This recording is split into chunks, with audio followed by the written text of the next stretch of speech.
Bismillahirrahmanirrahim. Assalamualaikum warahmatullahi wabarakatuh. Alhamdulillah rabbil alamin. Alhamdulillahilladzi anzala as-sakinata fi qulubil mu'minin liyazdadu imanan ma'a imanihim. Walillahi junudus samawati wal ard. Wa kana Allahu aliman hakima. Allahumma bika amsayna wa bika asbahna wa bika nahya wa bika namut wa ilaikal masir. Amsayna ala fitratil Islam wa kalimatil ikhlas wa ala dini nabina Muhammadin sallallahu alaihi wasallam wa ala millati abina Ibrahim hanifan wa ma kana minal musyrikin. Qulillahumma malikal mulki tu'til mulka man tasha' wa tanzi'ul mulka mimman tasha' wa tu'izzu man tasha' wa tudhillu man tasha' biyadikal khair innaka ala kulli syai'in qadir. Tulijul laila fin nahari wa tulijun nahara fil laili wa tukhrijul hayya minal mayyiti wa tukhrijul mayyita minal hayy wa tarzuqu man tasha'u bighairi hisab. Allahumma inna hadha iqbalu lailika wa idbaru naharika wa aswatu du'arik faghfir lana ya rabbana. Salawatullahi wa salamu ala hadha nabiyil karim nabiyina Muhammadin wa ala alihi wa ashabihi wa ansarihi wa junudihi wa man sara ala nahji wa man ihtada bihadihi ila yaumiddin, amma ba'd. Ma'asyiral muslimin rahimani wa rahimakumullah. Jamaah salat maghrib yang rahmati Allah subhanahu wa ta'ala, muslimin dan muslimat, pendengar setia suara mujahidin, suara Perak Jaya dimanapun anda berada, rahimani wa rahimakumullah. Dan bersyukur pada Allah subhanahu wa ta'ala, pada malam hari ini masih dikaruniai iman, Islam, sehat wal afiyah, sehingga kita dengan ringan melangkahkan kaki kita ke masjid yang kita cintai ini untuk melaksanakan kewajiban kita, yaitu sholat maghrib secara berjamaah. Semoga Allah subhanahu wa ta'ala menerima amalan kita semuanya, amin ya rabbal alamin. Salawat dan salam semoga tetap tercurahkan kepada Nabi kita Muhammad sallallahu alaihi wasallam yang telah menuntun umat ini dari alam jahiliyatil jahla ila nuril Islam. Ikhwatal iman rahimani wa rahimakumullah. Kita akan melanjutkan kembali kajian kita pada kitab Riyadhus Shalihin yang pada pekan yang lalu, demikian juga pekan-pekan sebelumnya, kita telah membahas tentang bab yang menjelaskan tanda-tanda orang-orang yang dicintai oleh Allah subhanahu wa ta'ala dan bagaimana caranya meraih cintanya Allah subhanahu wa ta'ala. Sudah dijelaskan, sudah tuntas. Sekarang kita masuk kepada bab yang baru, itu bab At-tahdzir min idza'is salihin wad-du'afati wal masakin.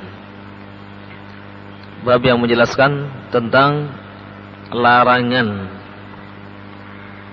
menghina, merendahkan martabat orang-orang yang soleh, demikian juga merendahkan martabat orang-orang yang lemah dan menghina orang-orang yang miskin, dan menghina orang-orang miskin. Bab ini muhimun jiddan, jadi sangat penting sekali, sehingga Imam Nawawi Abu Zakaria Asy-Syafi'i membawakan 2 ayat atau 3 ayat di dalam surah yang berbeda. Di surah Al-Ahzab ayat 58 ya. A'udzubillahi minasyaitonir rajim. Walladzina yu'dzunal mu'minina wal mu'minat bighairi maktasabu faqad ihtamalu buhtanan wa isman mubina. Ini terdapat dalam surah Al-Ahzab ya. Jadi Allah subhanahu wa ta'ala menjelaskan pada ayat ini, yaitu ada larangan untuk menghina, untuk merendahkan dan juga menyakiti perasaan sesama mukmin. dan orang-orang yang menyakiti orang-orang mukmin, laki-laki dan perempuan, tanpa ada kesalahan yang mereka perbuat, maka sungguh mereka telah memikul kebohongan dan dosa yang nyata. Jadi Allah Subhanahu wa taala menjelaskan sekali lagi pada ayat ini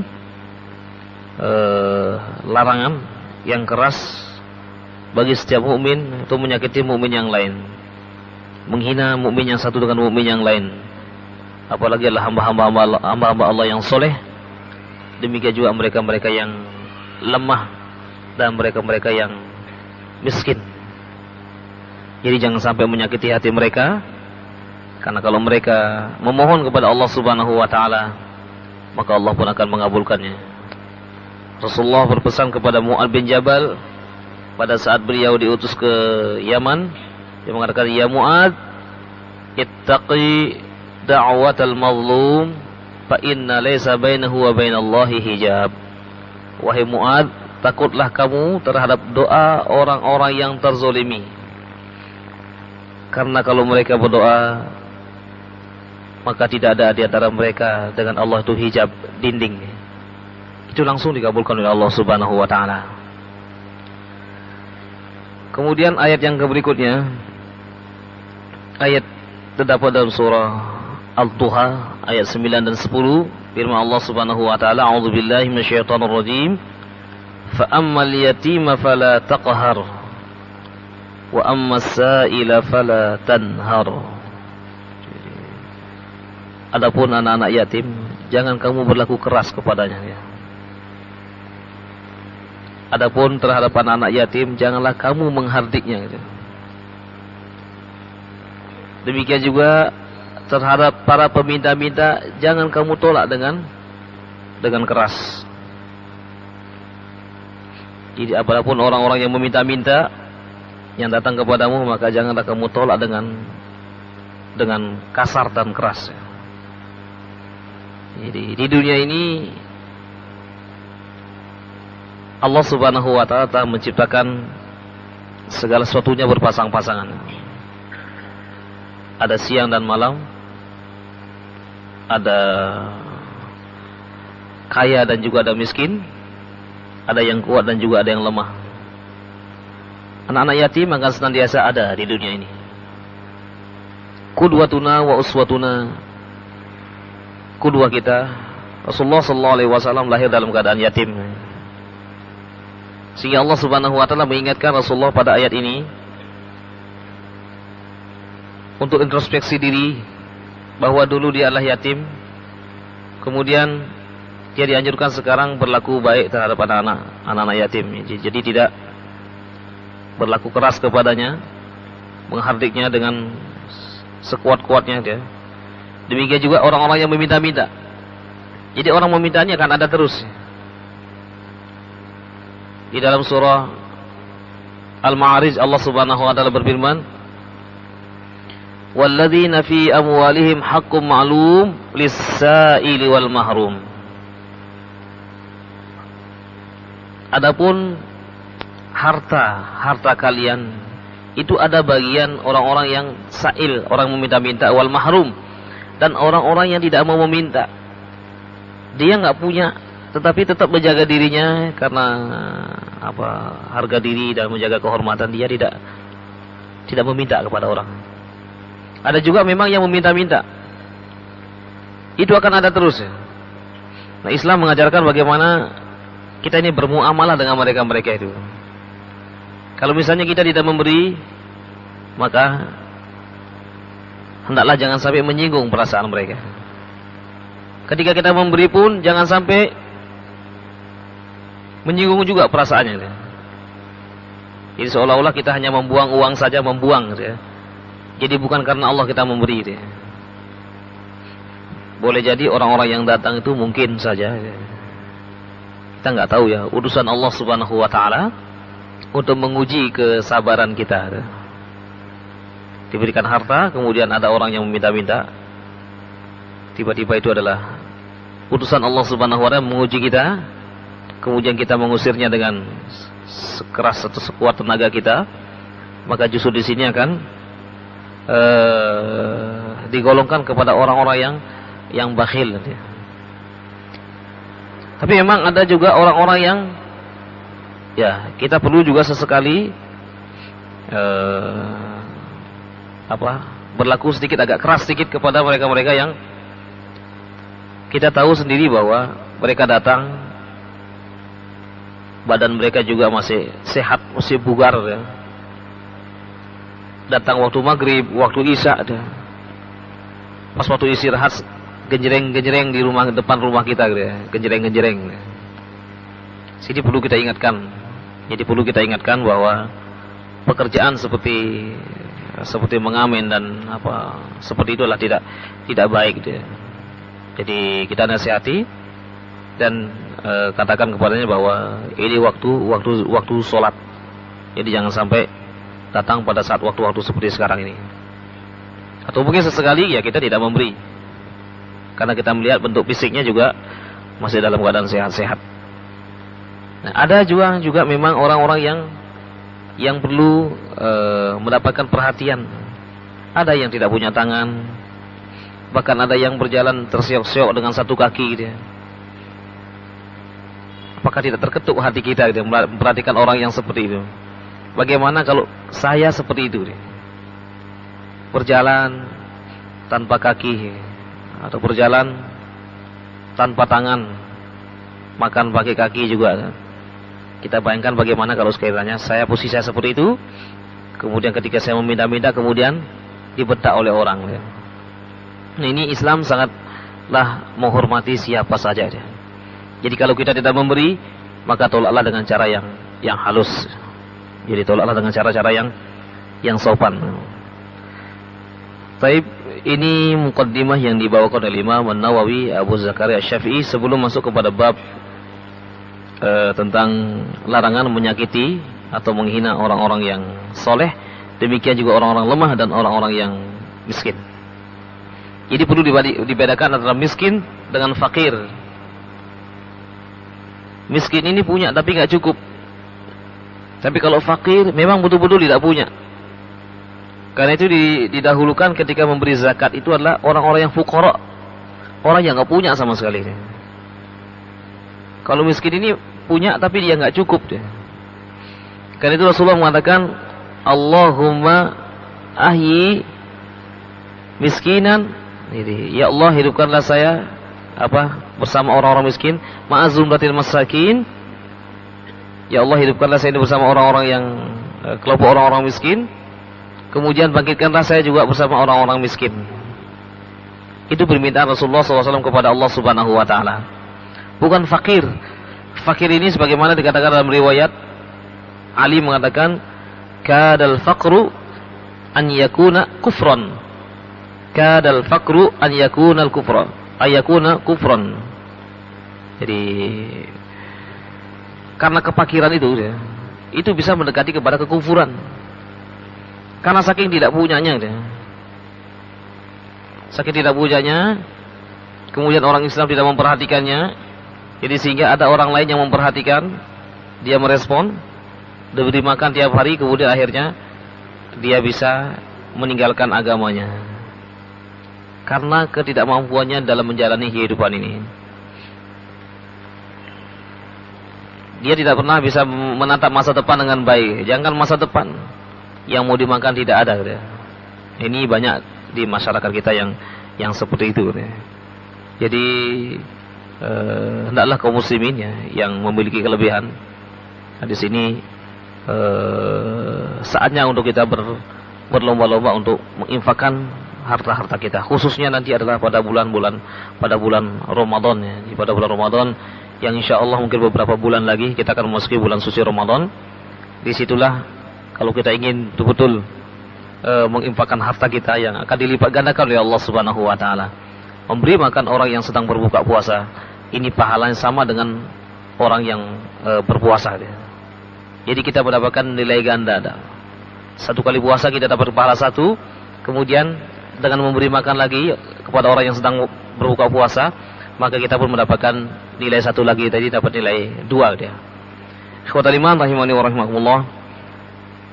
Wa ammal ahadis Adapun hadis-hadis yang menjelaskan tentang bab ini adalah beliau mengatakan fakatsiratun minha, sangat banyak sekali. Tapi di sini tidak akan disebutkan secara keseluruhan. Beliau hanya membawakan satu hadis saja di dalam bab ini. Hadis Abi Hurairah misalnya, fil babi qabla hada. Jadi hadis Abu Hurairah yang sebelumnya ini katanya. Man ada li waliyan faqad adantuhu bil harbi. Jadi siapa yang menganggap aku ini musuhnya gitu ya. Ini hadis kursi. Jadi Allah Subhanahu wa taala berfirman, siapa yang menjadikan aku ini sebagai musuhnya, maka aku pun mengumumkan perang kepadanya gitu ya. Jadi artinya di sini dia orang-orang Islam ini mengambil wali, pelindung-pelindung selain Allah Subhanahu wa taala.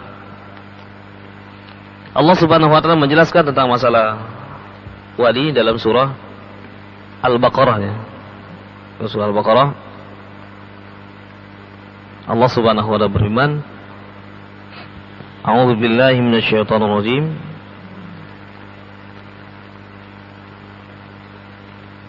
Allahu waliyyul ladzina amanu yukhrijuhum minadh dhulumati ilan nur.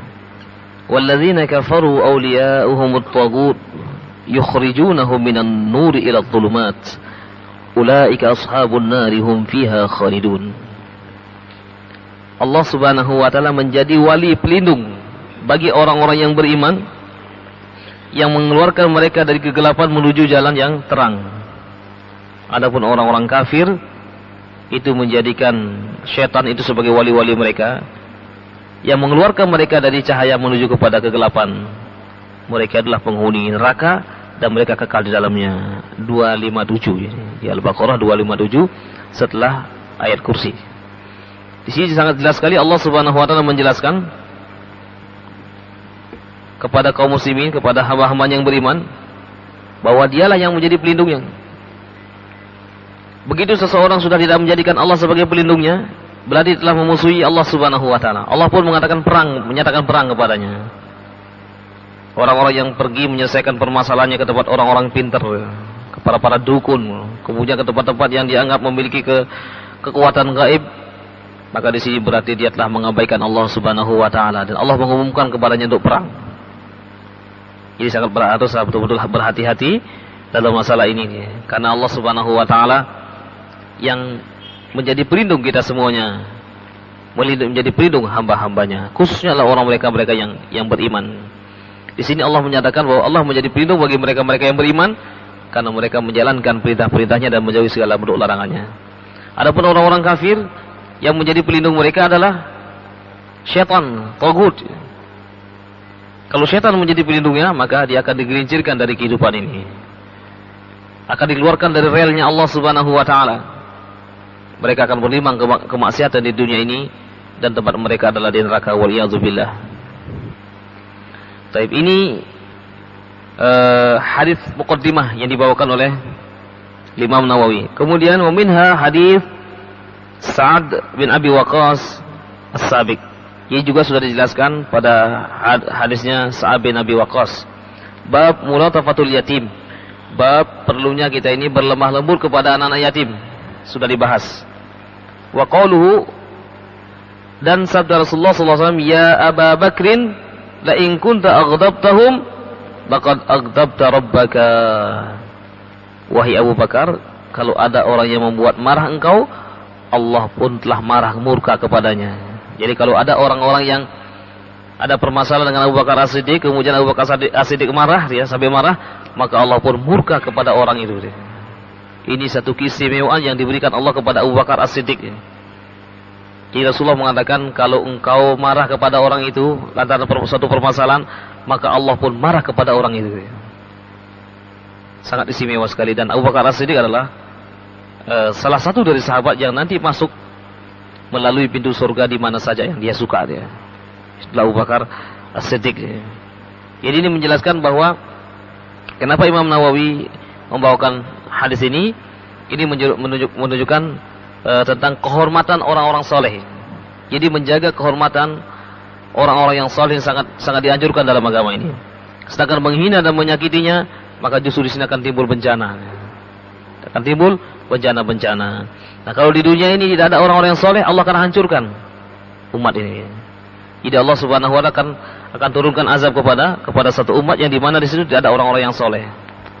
Di dalam surah Al-Qasas ya, ayat 59. Jadi Allah Subhanahu wa taala dengan tegas yaitu menjelaskan tentang bagaimana kedudukan orang-orang soleh ya.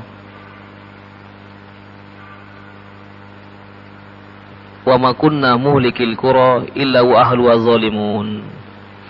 Tidaklah kami, kata Allah Subhanahu wa taala, menghancurkan satu kota atau satu kaum kecuali mereka di situ adalah orang-orang yang berbuat zalim.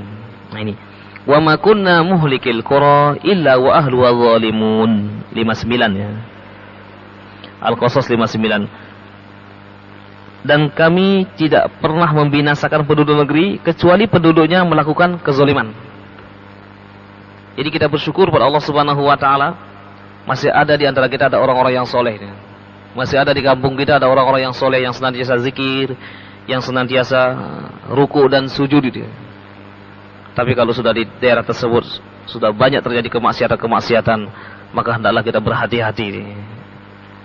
Sekalipun kemaksiatan itu dilakukan oleh satu orang melakukan kemaksiatan, boleh jadi Allah akan menurunkan azabnya gitu ya.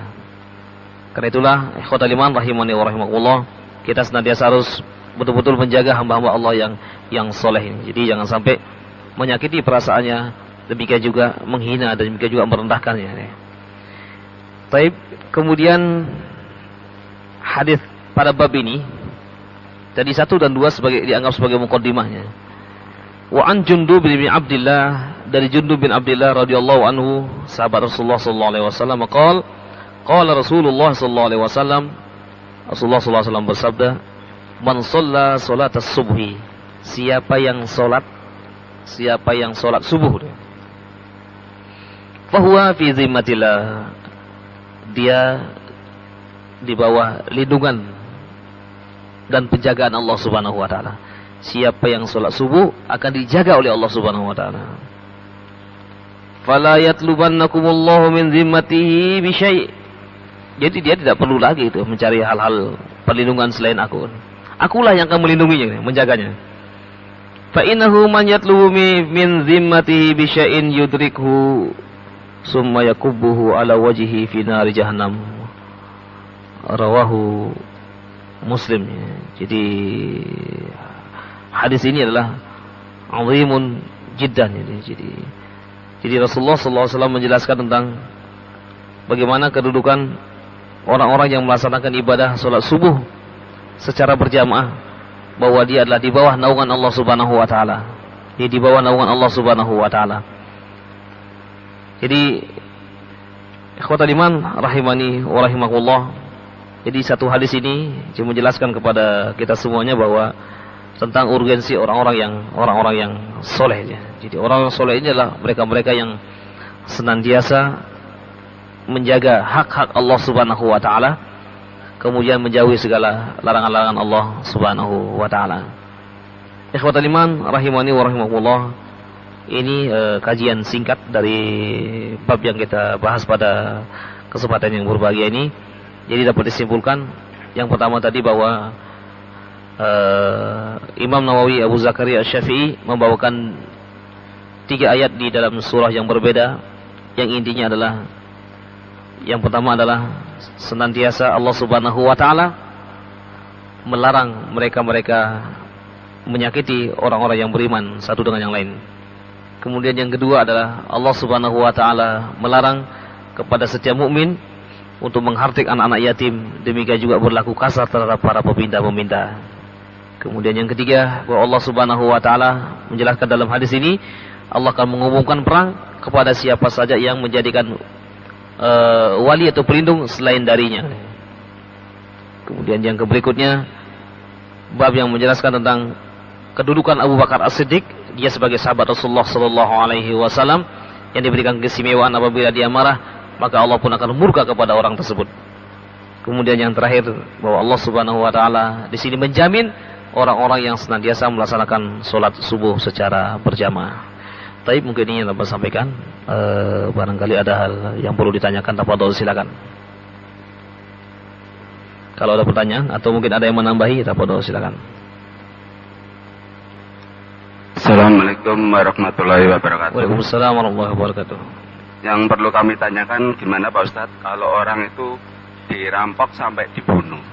Apa orang itu mati syahid apa gimana Pak Ustadz? Orang itu Dirampok sampai dibunuh sama perampoknya. dirampok kemudian dibunuh dia. Iya. Itu mati syahid apa gimana Pak Ustadz? Itu matinya mati syahid atau mati gimana dia? Ya. Terus kadang-kadang katanya arwahnya itu penasaran Pak Ustadz. Sehingga yang kerampok itu dibayang-bayangi dengan kesalahan mereka. Iya. Terus yang kedua Pak Ustadz, mengenai varia Pak Ustadz. Mengenai Varia, banci itu Pak Ustadz. banci ya, Ya, waria. itu hukumnya kalau merubah itu kodrat Allah gimana hukumnya Pak? Kalau merubah seperti operasi kelamin. jadi operasi Silikon, kelamin itu ya. iya, iya. Boleh atau tidak dia? Boleh apa tidak Pak Ustadz? Terima kasih Pak Ustadz. Wassalamualaikum warahmatullahi wabarakatuh. Waalaikumsalam warahmatullahi wabarakatuh. Yang pertama tadi bahwa orang yang terbunuh karena mempertahankan harta demikian juga keluarganya dari perampokan, apakah dia matinya mati syahid atau bagaimana dia? Rasulullah SAW pernah ditanya oleh seseorang tentang orang-orang yang terbunuh karena membela kehormatannya. Kemudian beliau mengatakan, man qatala duna irdihi fahuwa syahid. Siapa yang terbunuh karena membela kehormatannya, misalnya ada orang yang ingin merampok rumahnya, di situ ada anak-anaknya, ada hartanya, kemudian dia pertahankan, kemudian dia terbunuh dia, maka di sini Rasulullah mengatakan dia adalah syahid. Jadi hukumnya dia syahid jalan Allah Subhanahu wa taala. Tapi syahid di sini beda dengan syahid di dalam peperangan.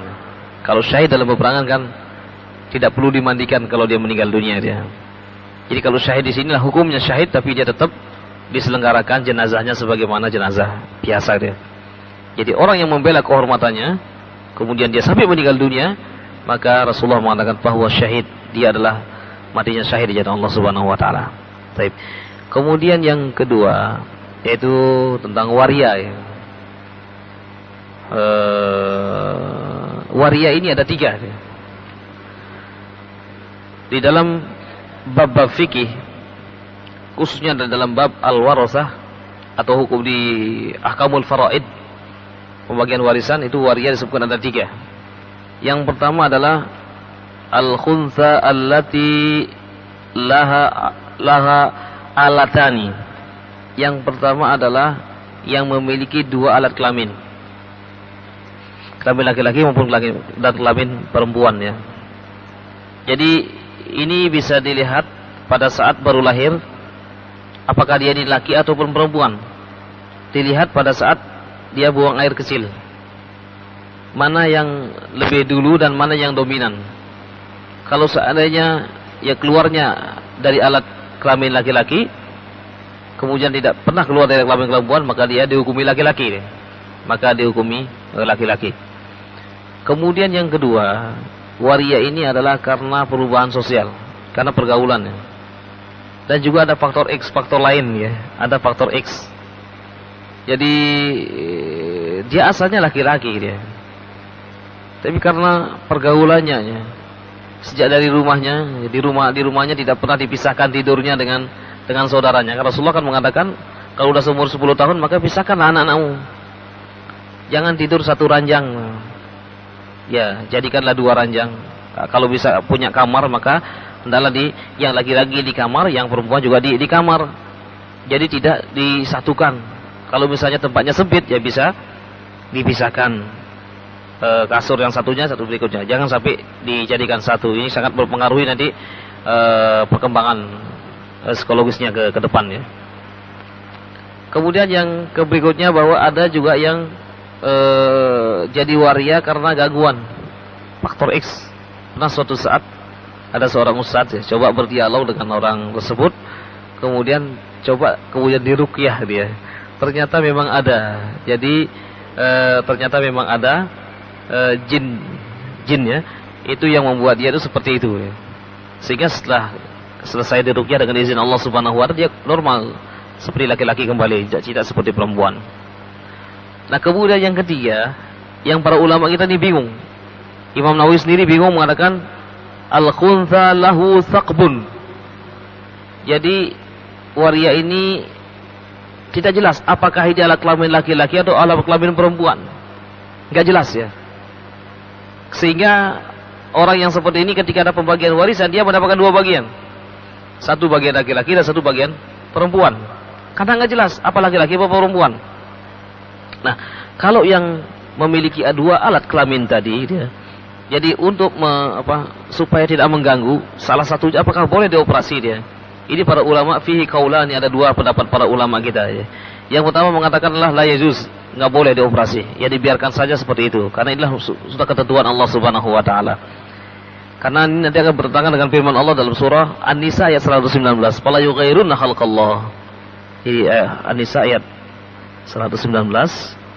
Jadi syaitan itu akan memerintahkan kepada orang-orang, kepada hamba-hamba Allah untuk merubah ciptaan Allah. Ini fala yughayyirunna khalqallah. Mereka akan merubah ciptaan Allah. Jadi dianggap merubah ciptaan Allah. Ini pendapat yang pertama. Pendapat yang kedua, boleh dia. Karena ini masuk pada bab darurah. Jadi sesuai betul-betul dia ini adalah pada saat nanti dia menikah, dia betul-betul laki-laki. Jadi sehingga tidak mengecewakan pasangannya dia. Maka di sini masuk dalam kategori ad-darurah. Nah, di dalam Islam itu ada al-hajah, itu ada tiga.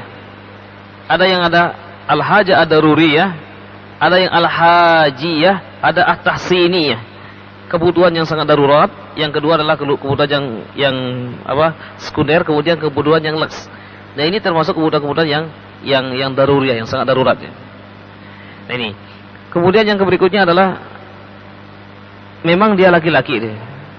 Laki-laki tetapi dia mengoperasi kelaminnya menjadi perempuan. Nah, ini termasuk yughayyiruna khalqallah. Jelas. Ini sudah merubah ciptaan Allah Subhanahu wa taala.